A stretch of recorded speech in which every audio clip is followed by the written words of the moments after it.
हरे कृष्णा। आज की श्रीमद् भागवतम क्लास में आप सबका हार्दिक स्वागत है।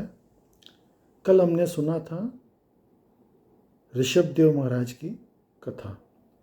ऋषभदेव जो हैं वो विष्णु के जो 24 अवतार हैं उनके अंदर एक हैं, और जैन लोगों के जो तीर्थंकर हैं उनमें से प्रथम तीर्थंकर ऋषभदेव महाराज हैं।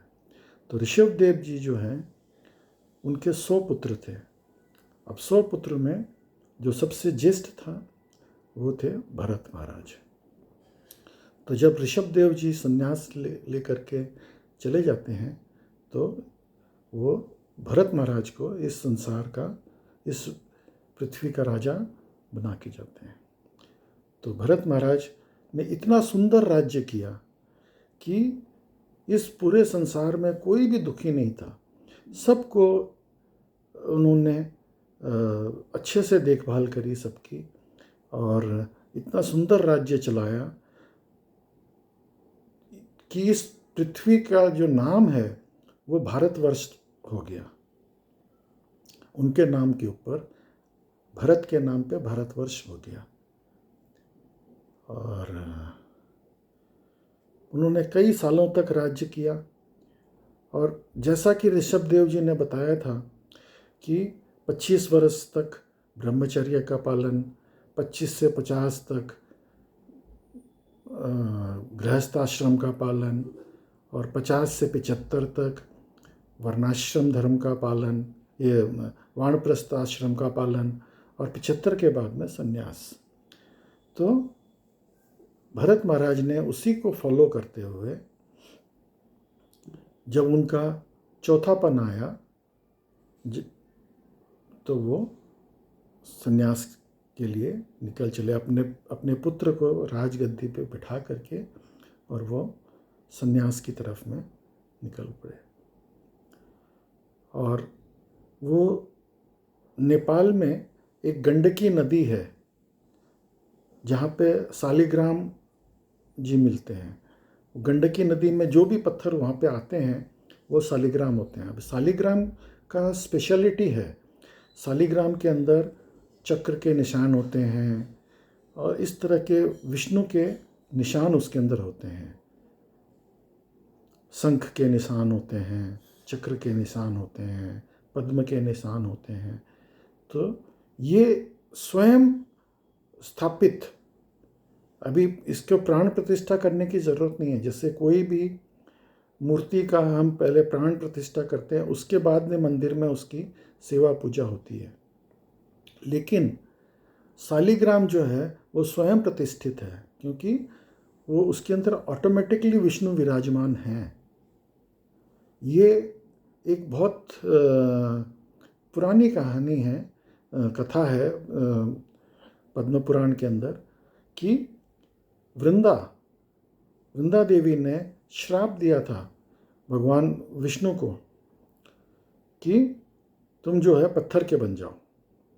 अभी हुआ ऐसा कि वृंदा जो है वो भगवान के धाम में एक सखी थी, और वहाँ पे जो श्रीदामा करके एक भगवान का सखा था, वो जो है वो वृंदा के ऊपर मोहित हो गया और वो उससे शादी करना चाहता था। तो वहाँ पे पता नहीं कुछ अपराध किया उसने, श्रीदामा ने, तो उसको श्राप मिला कि तुम राक्षस बन जाओ। तो उसने भगवान से मांगा, बोला प्रभु मुझे राक्षस तो बनाया, लेकिन आप ही मेरा उद्धार करोगे, और मेरे को जो है जब मैं पृथ्वी पे लोक पे जा रहा हूँ तो मेरे को वृंदा देवी मेरे को पत्नी के रूप में चाहिए। तो वृंदा देवी उनकी पत्नी बन गई और वो इस संसार में जलंधर के नाम से, राक्षस के नाम प्रसिद्ध हुआ। वो बहुत ही बड़ा राक्षस था और बहुत ही विकराल। तो उसका वध करने के लिए स्वयं भगवान को आना पड़ा, क्योंकि भगवान ने जैसे उसने वरदान मांगा था भगवान को आना पड़ा। अब वृंदा जो है वो बहुत ही बड़ी पतिव्रता स्त्री थी और वो हमेशा जो है भगवान की प्रार्थना करती रहती थी। तो भगवान का प्रार्थना करती रहती थी कि भाई मेरे पति को अब कोई उसको मार ही नहीं सके, जलंधर को। तो भगवान जो है उन्होंने उसका ध्यान भंग करने के लिए, वृंदा का ध्यान भंग करने के लिए, वृंदा भी जो है वो भगवान से बहुत प्रेम करती थी और भगवान के साथ जब वो भगवान के धाम में थी तब, और वो भगवान से विवाह करना चाहती थी। तो भगवान ने बोला कि भाई देखो ऐसा है, अभी यहाँ पे तो सिर्फ राधा रानी ही मेरी रानी है, लेकिन तुम अभी जलंधर के साथ में चली जाओ और मैं तुम्हारे साथ में इस धरती लोक पे तुमको मैं अपनी रानी की तरह स्वीकार करूँगा। तो वृंदा देवी उसी के अंदर धरती पे आ गई थी। तो जब भगवान जो है वो आते हैं, वृंदा देवी जब उन भगवान की प्रार्थना कर रही होती है कि भाई मेरे पति को आप जीवित रखो और उनको जो है कोई हानि नहीं पहुंचा सके, वो युद्ध कर रहे हैं, वो जीते हर बार। तो भगवान ने क्या किया, वो जलंधर का रूप बना करके और वृंदा के पास में पहुंचे। वृंदा ने सोचा कि जलंधर आ गया है, तो उसने पूजा करना बंद कर दिया और भगवान को जलंधर सोच करके उसकी सेवा करने लगी। तो इधर में उसका ध्यान भंग हुआ और उधर जलंधर की मृत्यु हो गई, युद्ध में उसका मुक्ति हो गई। तो उसका जो जलंधर की मृत्यु की खबर सुन करके उसने सोचा ऐसे कैसे हो गया, ये तो जलंधर यहाँ पे है और लोग बाग बोल रहे हैं जलंधर मर गया। तो उसने अपनी दिव्य दृष्टि से देखा तो अरे ये तो विष्णु है। बोले ये आपने क्या किया, आपने मेरा सतीत्व भंग किया, तो आपने ये जो काम किया ये बहुत ही गलत किया। तो तुमने पत्थर जैसा काम किया है, पत्थर हृदय का, जाओ तुम पत्थर बन जाओ। तो भगवान को श्राप देती है कि तुम जो है पत्थर बन जाओ। तो भगवान जो है वो शालिग्राम के स्वरूप में वो इस धरती पे आते हैं और वो वृंदा से बहुत उसको सांत्वना करते हैं। बोले नहीं, तुमने ही तो मांगा था कि तुम मेरे से विवाह करना चाहती हो, और यही एक बोला अब जो है बिना वृंदा जो है उसने अपना शरीर त्याग दिया और उसकी जगह पे एक पौधा उत्पन्न हुआ तुलसी का। जो तुलसी का जो पौधा हुआ उत्पन्न हुआ, उस पौधे भगवान ने बोला बिना तुलसी दल के मेरे को कोई भी आदमी भोग लगाएगा, कोई भी भक्त भोग लगाएगा, वो बिना तुलसी दल के मैं उस भोग को स्वीकार नहीं करूँगा। तो भगवान को वृंदा देवी इतनी प्रिय है। वृंदा देवी का एक अलग दूसरा नाम है, वो है भक्ति देवी।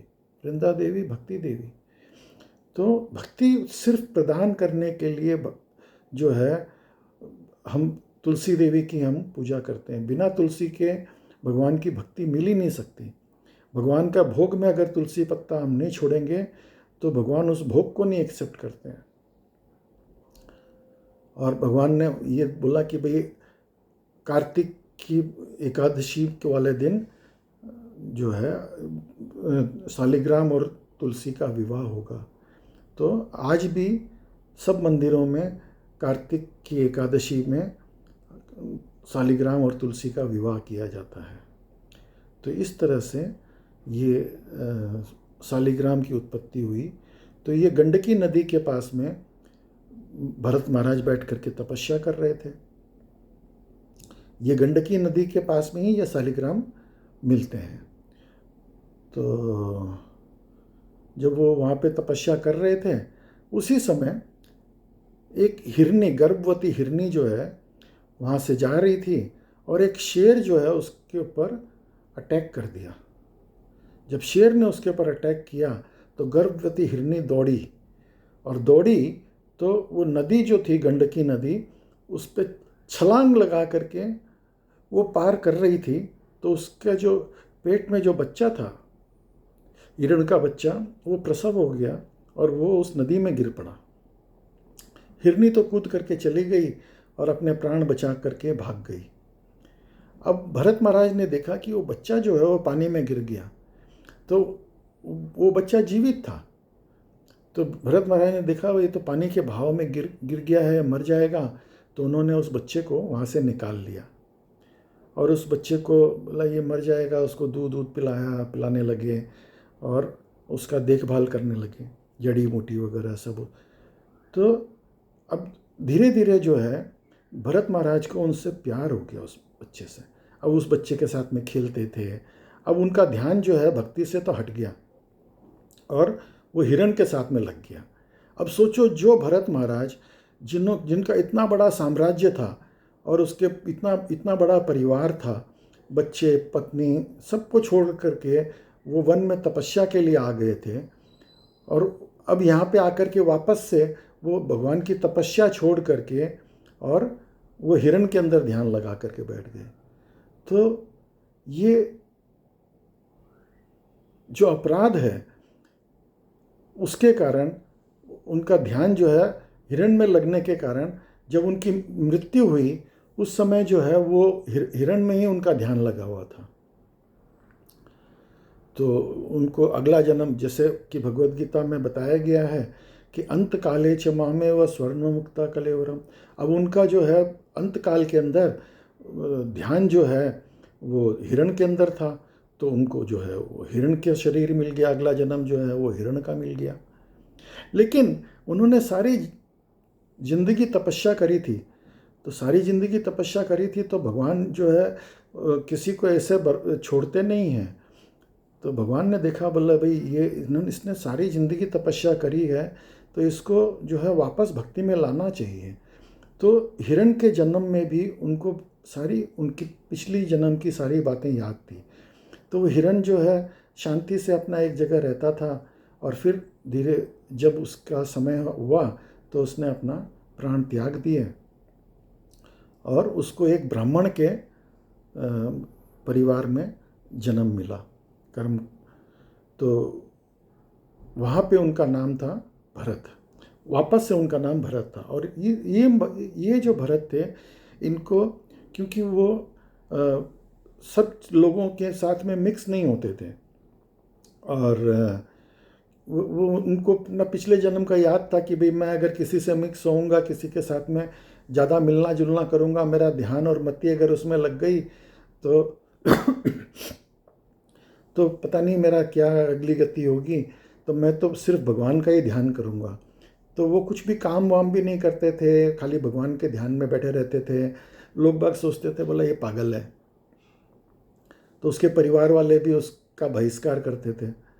तो वो बेचारे बैठे रहते थे एक कोने में कहीं खेत के किनारे और अपना भगवान का भजन करते रहते थे। तो एक बार जो है एक राजा रहुगुना करके वो उधर से निकल रहे थे। तो राजा रहुगुना जो है वो एक पालकी में जा रहे थे। अब पालकी को उठाने के लिए 4 सवार लगते हैं, चार पालकी उठाने वाले कहार लगते हैं। तो उसमें से एक कहार जो है वो बीमार पड़ गया, तो वो उठाने लायक नहीं रह गया पालकी। तो पालकी कौन उठाए? तो उन्होंने देखा तो ये उनको जड़ भरत बैठा हुआ दिखाई दिया। तो उन्होंने जो है उसको बोला चलो तुम पालकी उठाओ राजा की। तो जड़ भरत दिखा, चलो उठा देता हूँ, मेरे को क्या है, फ़र्क पड़ने वाला है। तो वो जाकर के पालकी उठा लेता है। लेकिन जड़ भरत जो है वो पालकी लेकर के चल रहा है तो नीचे देखता हुआ चल रहा है, कोई चींटी है, कीड़े हैं तो उसके ऊपर पाँव नहीं पड़ जाए, वो मर नहीं जाए।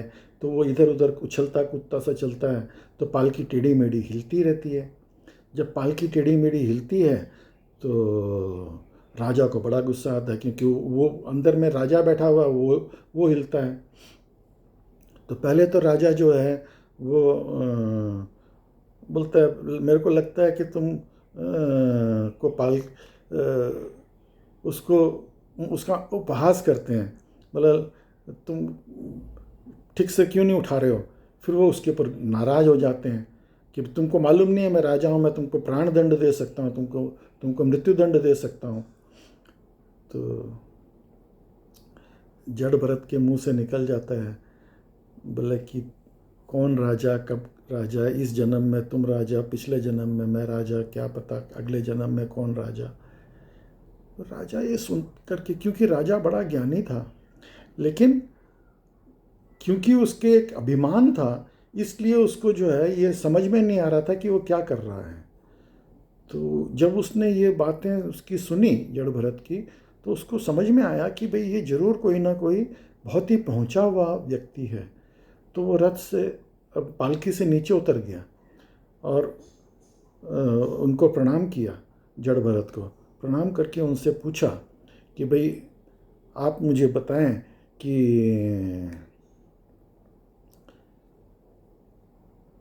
ये आप क्या बोल रहे हो। तो जड़ भरत ने बोला कि भाई देखो ऐसा है, आप जो बोल रहे हो कि मैं बीमार हूँ या मैं पालकी उठाना नहीं जान, बोला मैं तो आत्मा हूँ। आप बोल रहे हो कि आप मेरे को मृत्यु दंड दोगे, मृत्यु आप मेरे को दे ही नहीं सकते, क्योंकि आत्मा तो मरती नहीं है। आप तो शरीर को कुछ भी दंड दे सकते हो, और मैं तो आत्मा हूँ, और पता नहीं अगले जन्म में मैं किस शरीर में रहूँगा, पिछले जन्म में मैं कौन से शरीर में था। तो वो समझ जाता है कि भाई ये जो है ये साधारण जीव नहीं है। तो फिर वो उनको प्रणाम करके पूछता है, बोले जी आप मेरे को ये बताओ आप कौन हो। तब वो अपना परिचय देते हैं कि मैं पिछले जन्म में, पिछले से पिछले जन्म में मैं भरत महाराज था, और ये जो राजा था रहुगुना, ये तो एक मामूली सा राजा हुआ करता था जो भरत महाराज के नीचे उनके सहयोगी राजा था। तो वो नाम सुन करके ही चकरा जाता है। अच्छा, तो बोला आपके साथ में क्या हुआ, तो वो सारी कहानी उनको बताता है कि भाई इस तरह से हिरण में मति लग गई, जिसके कारण मेरी ये गति हुई, और अब जो है तो फिर वो महाराज रहुगुना जो है उनसे पूछते हैं, बोले कि भाई आप मेरे को बताओ कि मेरे को जो है किस तरह से क्या करना चाहिए। और तो वो उनको उपदेश देते हैं जड़ भरत कि भाई आप जो है भक्ति करिए, भगवान की भक्ति में लगिए, और भक्ति का जो तरीका है वो यही है कि भगवान को भोग लगा करके भोजन करना, भगवान के नाम का जाप करना,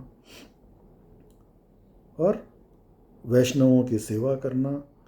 ये, और कौन राजा है वो सब छोड़ दीजिए, आप ये सब बातें को छोड़ करके आप इसमें कंसंट्रेट करो कि आप जीव, आप एक आत्मा हो, और आपका कनेक्शन परमात्मा के साथ में है, न कि अभी इस जन्म में आप क्या हो, अगले जन्म में आप क्या रहोगे, वो सब आप छोड़ दीजिए।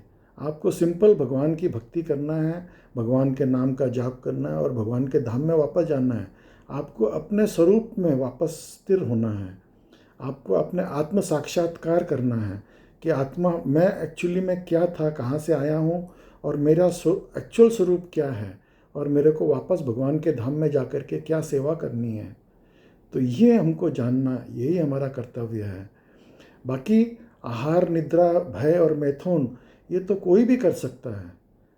जैसे भोजन करना, आहार, निद्रा, सोना, अपनी रक्षा करना, भय और मैथुन, ये तो जानवर भी करते हैं, आदमी भी करते हैं, जानवर भी करते हैं। लेकिन हो सकता है कि हम थोड़े सोफिस्टिकेटेड तरीके से करते हैं, जानवर थोड़े अलग तरीके से करते हैं। तो बोले ये हमारे जीवन का लक्ष्य नहीं है।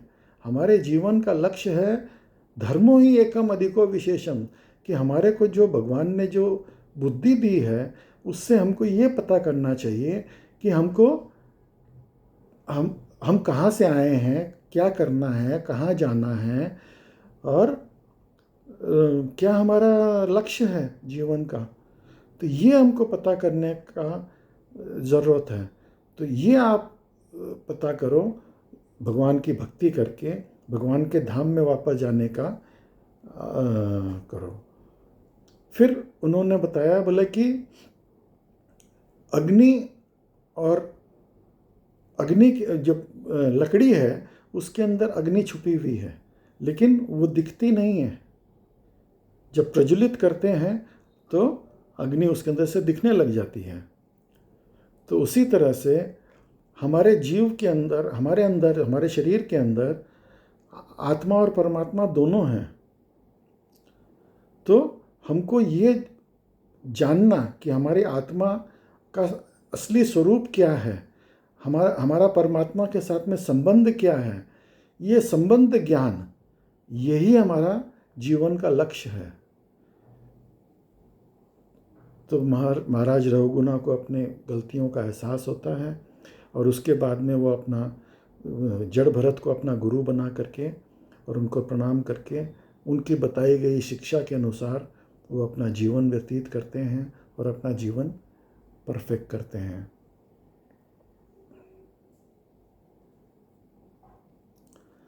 जड़ भरत ने ये भी बताया कि ये जो संसार है ये दावानल के बराबर है, और उसमें जो दावा, जैसे आग लगी हो अगर जंगल के अंदर, तो वो कैसे बुझाई जा सकती है?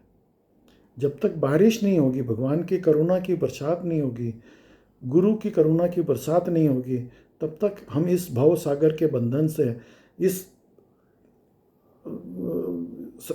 जंगल में लगी हुई आग से हम बच नहीं सकते। तो ये जो है, ये जड़ भरत ने महाराज रघुगुना को बताया। तो ये सब करके महाराज रघुगुना जो है वो भक्ति में लग गए और महाराज भरत जो है वो उनके सानिध्य में रह करके दोनों भक्ति करने लगे। तो आज की श्रीमद् भागवतम क्लास में आप सब सम्मिलित हुए, उसके लिए बहुत बहुत धन्यवाद। तो इसके साथ में 5वां स्कंद जो है वो यहाँ पे विराम होता है। कल हम 6ठे स्कंद में प्रवेश करेंगे। हरे कृष्णा।